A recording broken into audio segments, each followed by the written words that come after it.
Imagine you call the ambulance during a medical emergency and a funeral hearse shows up. No trained medics, no advanced gear, just an undertaker's vehicle arriving to take you to the hospital. This was 1960s America, and this was the reality, especially in black neighborhoods. But a forgotten team of black men and women changed all that. They weren't doctors, they weren't politicians, they were just ordinary black men and women from Pittsburgh's Hill District who became America's first paramedics. So today, we're going to talk about the untold story of Freedom House. I'm your host, Country Boy, and this is One Mic Black History. If you like stories like this, you can find more stories like this at OneMicHistory.com. If you like audio-only episodes, you can find my podcast wherever you get your podcasts. But without further ado, let's get started. Before the late 1960s, emergency medical care in America was extremely basic, almost non-existent. Back then, if someone had a serious injury or an illness, they were often taken to the hospital in a police vehicle or a funeral hearse driven by people who weren't trained to treat patients. These vehicles had almost no medical equipment, meaning that there was little to no care given on the way to the hospital. Sadly, many people lost their lives because they didn't receive timely medical attention before reaching the hospital. In the Hill District of Pittsburgh, PA, the community was mainly black and faced severe poverty. So emergency medical care was particularly difficult. Because of racial segregation and discrimination, basic city services like ambulance care were barely provided. Often residences who needed an ambulance got a police response instead. And relations between the black residences and the mostly white police force were extremely tense. Residences frequently had bad experiences, facing mistreatment, slow response times, and even refused help because police mistakenly thought that the sick and injured were drunk. Wealthy white neighborhoods could afford private ambulance services, but the Hill District was left with nothing close to reliable emergency medical care. This lack of proper medical care wasn't just limited to Pittsburgh. It was a serious issue that faced the entire country. In fact, a 1966 report showed that at the time, American soldiers fighting in Vietnam had a better chance of surviving serious injuries than citizens here in the States. Something had to change. And around 1968, something did. The Freedom House ambulance service began in Pittsburgh's Hill District as a response to these urgent needs. Its goal was simple yet groundbreaking: train local residences to become professional ambulance workers, now known as paramedics. This effort was led by Dr. Peter Saffer, an expert doctor whose own daughter had died partially because she received poor emergency medical care. He saw clearly how broken this system was and created an intensive 32-week training class to prepare regular people to give advanced medical care right there at the scene of an emergency.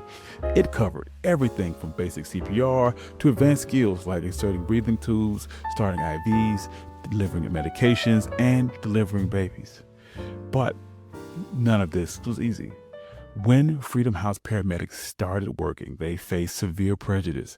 Hospitals often treated the black paramedics poorly, sometimes mistaking them for the cleaning staff. Police fought against the program, worried that they were losing control. Some white patients were hesitant, confused, or even afraid to receive medical care from black paramedics. Despite these challenges, Freedom House paramedics proved themselves time and time again. They saved lives on the spot, revived overdose patients, performed heart procedures, and handled difficult emergencies smoothly and professionally. Soon, even the police and hospitals recognized the effectiveness of these trained paramedics and relied on them heavily during critical situations. In fact, Freedom House approach dramatically improved people's chances of survival. Independent studies found that their care far exceeded that provided by traditional police and volunteer crews. They dramatically lowered response times, getting to emergencies under 10 minutes or less when every moment counted.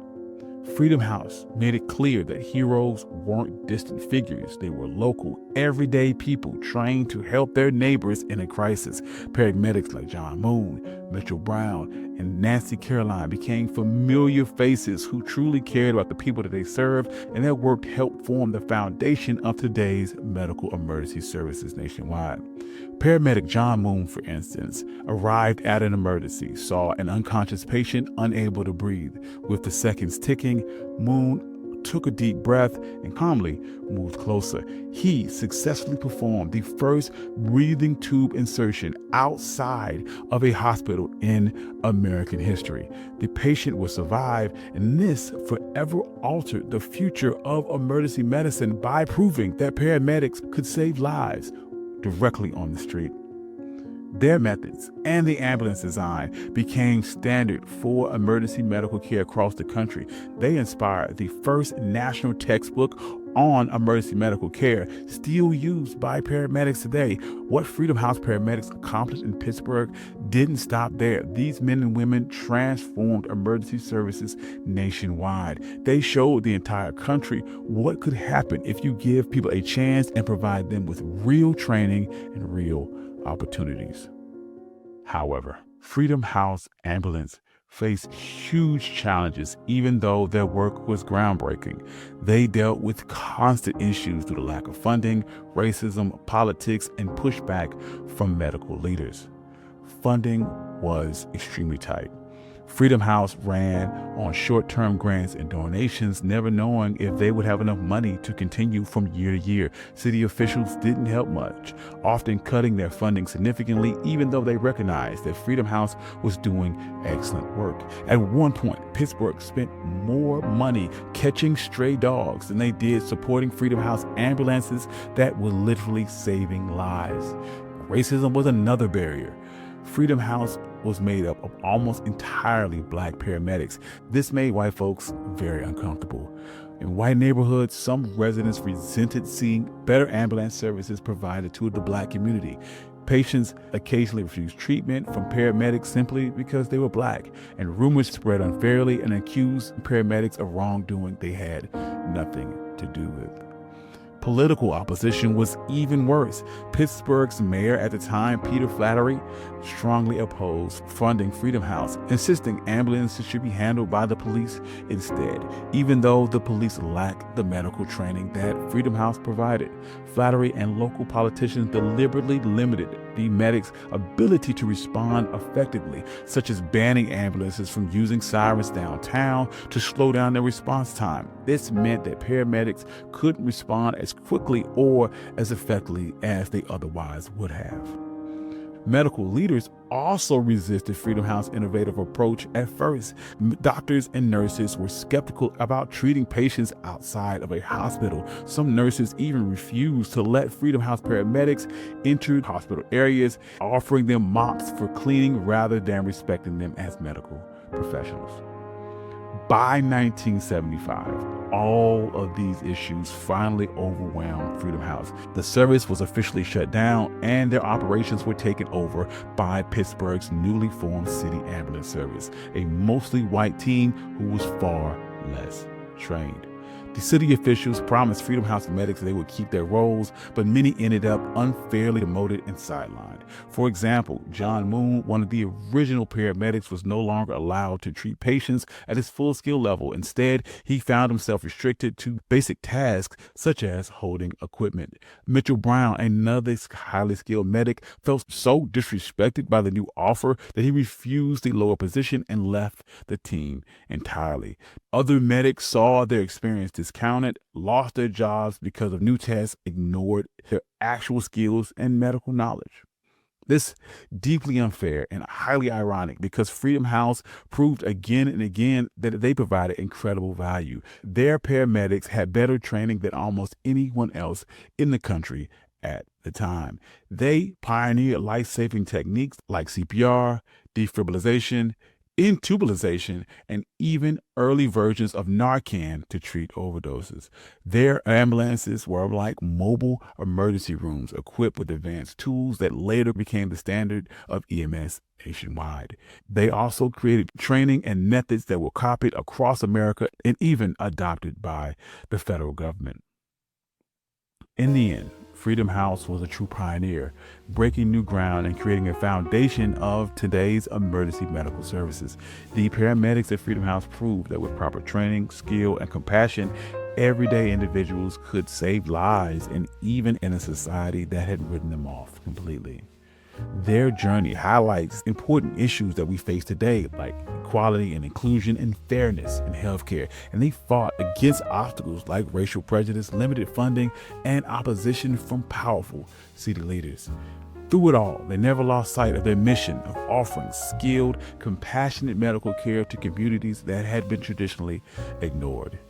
Even though Freedom House was groundbreaking, their story went largely untold for years, and now their powerful legacy is finally coming to light, reminding us that their courage and compassion and significant role in shaping modern medical care.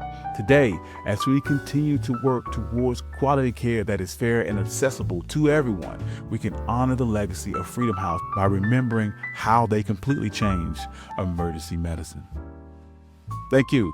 This has been One My Black History. I'm your host, Country Boy.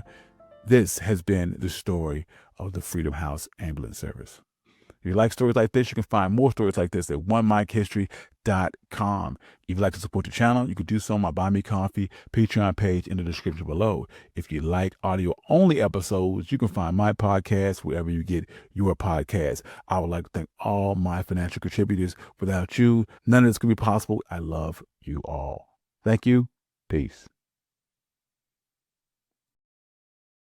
Hey, it's Ryan Seacrest. Life comes at you fast, which is why it's important to find some time to relax. A little you time. Enter Chumba Casino. With no download required, you can jump on anytime, anywhere for the chance to redeem some serious prizes. So treat yourself with Chumba Casino and play over 100 online casino-style games, all for free. Go to ChumbaCasino.com to collect your free welcome bonus. Sponsored by Chumba Casino. No purchase necessary. VGW Group. Void where prohibited by law. 21 plus. Terms and conditions apply.